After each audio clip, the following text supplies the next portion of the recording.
ഇവിടെ മാഡത്തിൻ്റെ ലാപ്ടോപ്പിൽ ഫിക്സ് ചെയ്തിരുന്ന ഒരു പെൻഡ്രൈവ് നഷ്ടപ്പെട്ടു. അതിവിടെ ക്യാബിനിൽ വെച്ച് ഇന്നലെയാണ് നഷ്ടപ്പെട്ടത്. ഇന്ന് രാവിലെ നോക്കുമ്പോൾ അത് കാണുന്നില്ല. ക്യാബിൻ വൃത്തിയാക്കുമ്പോൾ നിങ്ങൾ ആരെങ്കിലും അത് കണ്ടായിരുന്നോ? നിങ്ങളുടെ ആരുടെങ്കിലും കയ്യിൽ അത് കിട്ടിയോ? ഇല്ല സാർ, അങ്ങനെ എന്തെങ്കിലും കിട്ടിയാൽ എൻ്റെ കീഴിലുള്ള സ്റ്റാഫ് അതെന്നെ അറിയിക്കും. പക്ഷെ ഇതുവരെ ഇങ്ങനെ ഒരു റിപ്പോർട്ട് കിട്ടിയിട്ടില്ല. പിന്നെ ഇന്നലെ ഫയർ അലാം ഉണ്ടായതുകൊണ്ട് എല്ലാവരും ആകെ വെപ്രാളത്തിലായിരുന്നു. അതുകൊണ്ട് തന്നെ പലതും കൃത്യമായിട്ട് ശ്രദ്ധിക്കാൻ പറ്റിയില്ല. എന്തായാലും ഒന്നുകൂടി നല്ലോണം നോക്കണം. എന്നിട്ടത് കിട്ടിയാൽ അപ്പോൾ എന്നെ അറിയിക്കുകയും വേണം. ശരി സാർ. എന്നാൽ ദിനേശും പക്കം. ഓക്കെ.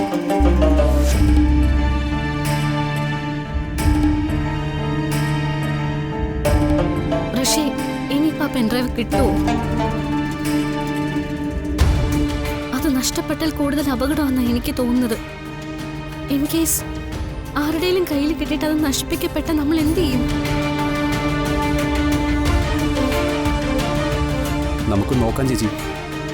ആ പെൻഡ്രൈവ് ആരുടെ കയ്യിൽ കിട്ടിയാലും അയാളെ നമ്മൾ കണ്ടുപിടിച്ചിരിക്കും. അതിന് ഒരുപാട് മാർഗങ്ങളുണ്ടല്ലോ. ദൈവമേ, അച്ഛൻ പിടിക്കപ്പെടുമോ?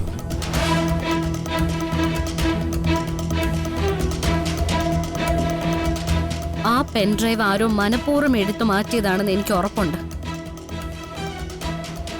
വെറുതെ ഒന്നും ആരും അതെടുത്തു മാറ്റില്ല. സിദ്ധുവിനെയോ കമ്പനിയെയോ അപകടത്തിലാക്കാനുള്ള ഏതോ വലിയൊരു ഗൂഢാലോചനയുടെ വിവരങ്ങൾ ആ പെൻഡ്രൈവിനുള്ളിൽ ഉണ്ടായിരുന്നു എന്ന് ഞാൻ വിശ്വസിക്കുന്നു. ചേച്ചി പറഞ്ഞത് 100% വാസ്തവമാണെന്ന് എനിക്കും തോന്നുന്നു. ആദ്യം ഇതൊരു നിസ്സാര കാര്യമായിട്ടാണ് ഞാൻ കരുതിയത്. പക്ഷേ ചേച്ചിയുടെ വാക്കുകൾ കേൾക്കുമ്പോഴാണ് കാര്യത്തിൻ്റെ ഗൗരവം എനിക്ക് മനസ്സിലായത്. ഞാൻ പറഞ്ഞില്ലേ, പെൻഡ്രൈവ് എടുത്തു മാറ്റിയ ആളെ കണ്ടെത്താനുള്ള മാർഗങ്ങൾ നമ്മുടെ മുന്നിൽ തന്നെ ഉണ്ട് ചേച്ചി. ആദ്യം നമുക്ക് ഇവിടുത്തെ CCTV ഫൂട്ടേജ് ഒന്ന് പരിശോധിക്കണം. ഫയർ അലാം കേട്ട് എല്ലാവരും ഇവിടെ നിന്ന് പോയപ്പോൾ ആരാണ് ദേവിയേച്ചിയുടെ ക്യാബിനിലേക്ക് വന്നതെന്ന് CC ക്യാമറ വിഷ്വൽസിൽ നിന്ന് നമുക്കറിയാൻ പറ്റുമല്ലോ.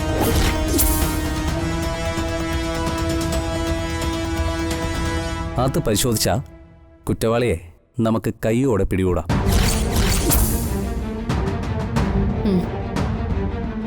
ഇത് കുഴപ്പമാവുമല്ലോ.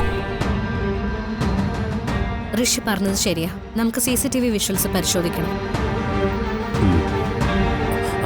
അതെ, ക്ലയന്റ് മീറ്റിംഗ് 10:30 അറേഞ്ച് ചെയ്തിരിക്കുന്നത്. നമ്മൾ സംസാരിച്ച് നിന്നാൽ അത് വൈകും. മീറ്റിംഗിൽ പങ്കെടുക്കേണ്ട എല്ലാവരും എത്തിക്കഴിഞ്ഞു. സോ ഇപ്പൊ തന്നെ നമ്മൾ മീറ്റിംഗിന് പോകണം. അപ്പോൾ CCTV വിഷ്വൽസ് ആദ്യം ഈ മീറ്റിംഗിന്റെ തിരക്കുകളൊന്ന് കഴിയട്ടെ, എന്നിട്ട് CCTV ഫുട്ടേജ് ചെക്ക് ചെയ്താൽ പോരെ? എന്താ അത് പോരെ? മതി.